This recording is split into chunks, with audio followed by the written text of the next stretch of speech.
Hello everyone, thank you all for being here today.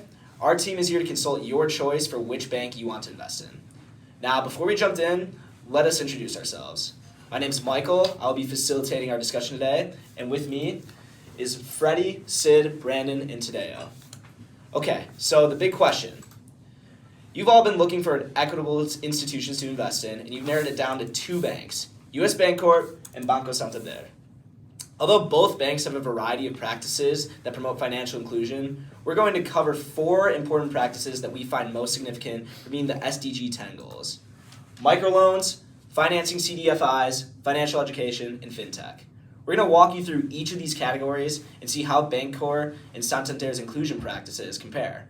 To start us off, I'm going to pass it to Freddie, and he's going to tell you about microloaning.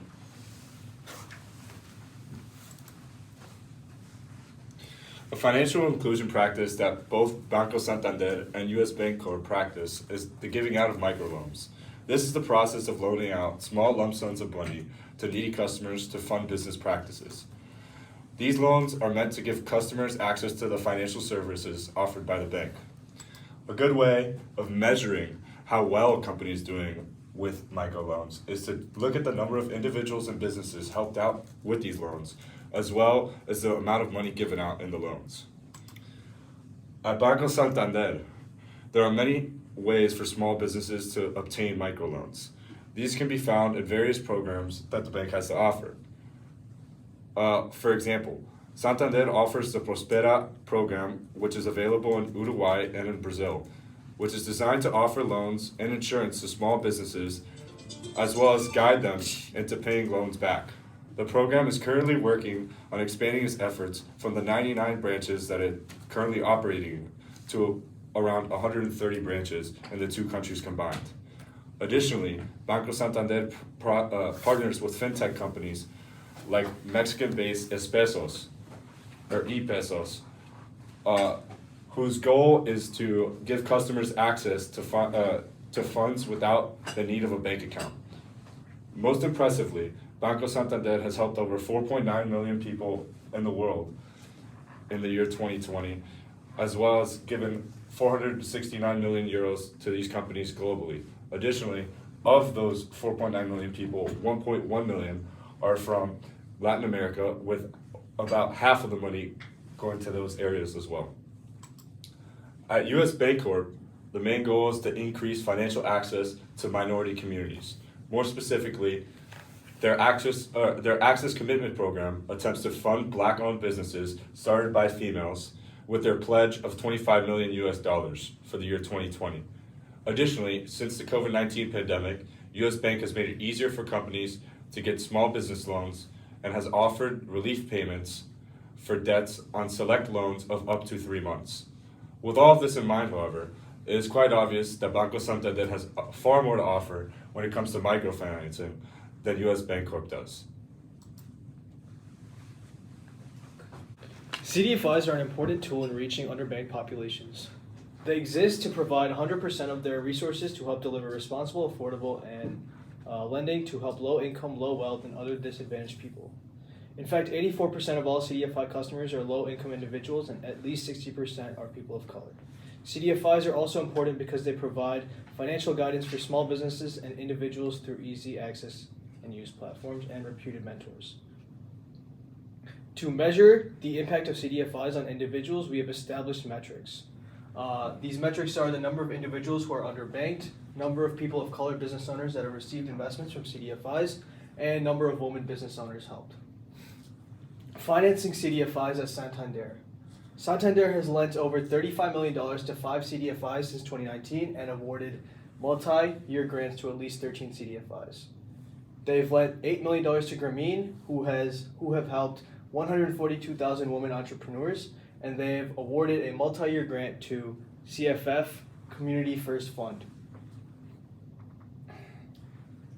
US Bancorp has issued a $30 million CDFI racial equity bond and committed more than $450 million in capital to CDFIs. They have partnered with the CDFI Enterprise Community Partners to issue the bond. Enterprise Community Partners has issued the proceeds of the bond to help loans to Black, to help loan to Black and Indigenous people of color. They also awarded the grant to the Capital Impact Group, who has innovated the way that capital flows in disadvantaged areas. Finally, the U.S. Bancorp Community Development Corporation, an initiative of U.S. Bancorp, has committed $13 million to the U.S. Bank from the U.S. Bank Access Fund to support over 30,000 women over 3 years.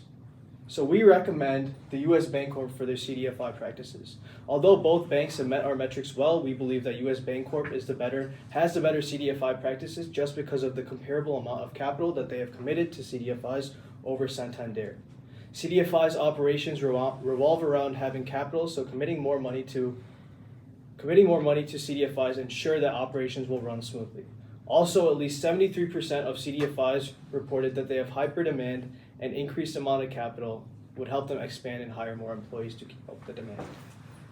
Okay, so financial education is one of the most proficient financial inclusion practices. 89% of Americans believe that financial education is what holds back the socioeconomic issues in the world, and a large proportion of banks also agree with them and invest their money into financial education. So how do you measure financial education? Well, it's all about engagement, user count, and completion rate. Savings are also vital, like how much people actually learn from financial education materials. Financial education at Santander features numerous programs that are actually started at Santander. Tadeo, Finance for Mortals, and Sano de Lucas are all unique programs tailored to meet individual people's needs. How effective are they? Well, there are 716,000 total participants in 2020, and on Finance for Mortals alone, there are 39,000 active users.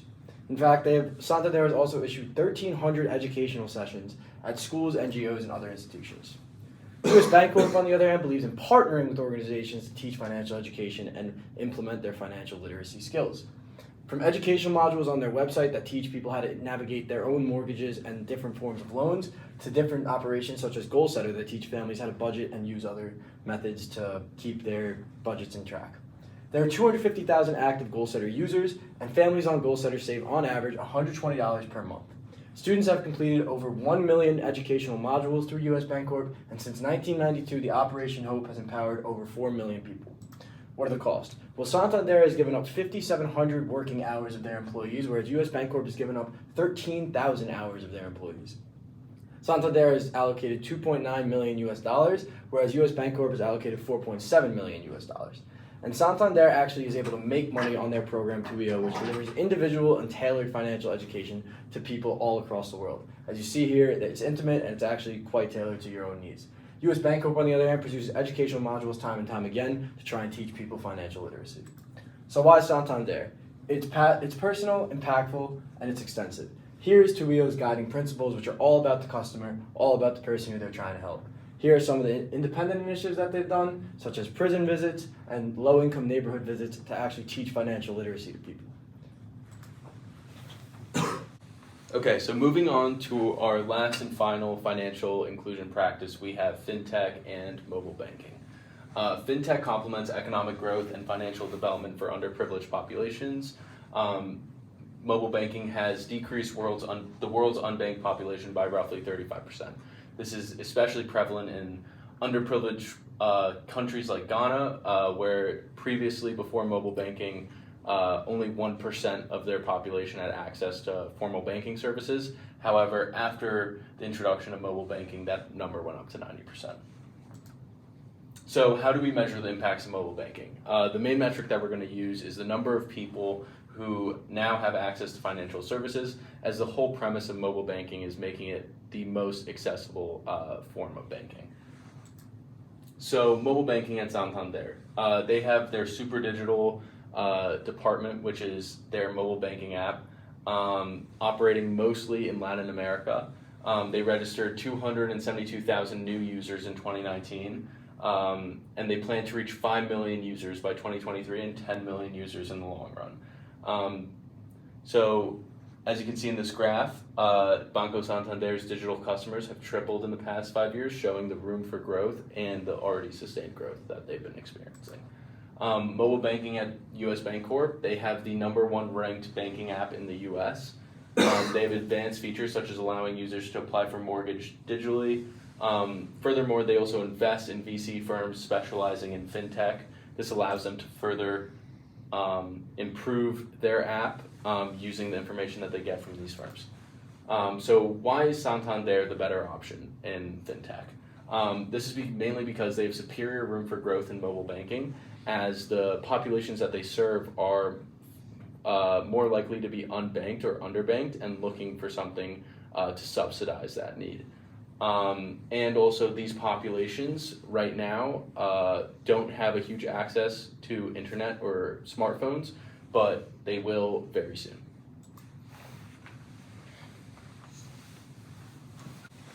All right, so considering all of our research and metrics, we recommend investing in Banco Santander. Overall, Santander's inclusivity practices are more integrated to their business model. Bancorp's initiatives are a little more separated from their actual operations, and it feels like a subset of the company, rather than an actual part of the business. Some of Santander's practices even make money, proving to be sustainable. And the 3 of 4 significant inclusivity practices that Santander fulfills, we feel this has a greater gravity of change that their programs can impact as a whole, and that outweighs Bancorp's excelling at the CDFI. And finally, Santander is making strides in places that are more impoverished and less financially literate. With US Bank mostly operating in the United States, Santander has much more potential to affect drastic change across the globe. Thank you so much for taking the time to listen, and we wish you the best of luck in your investments.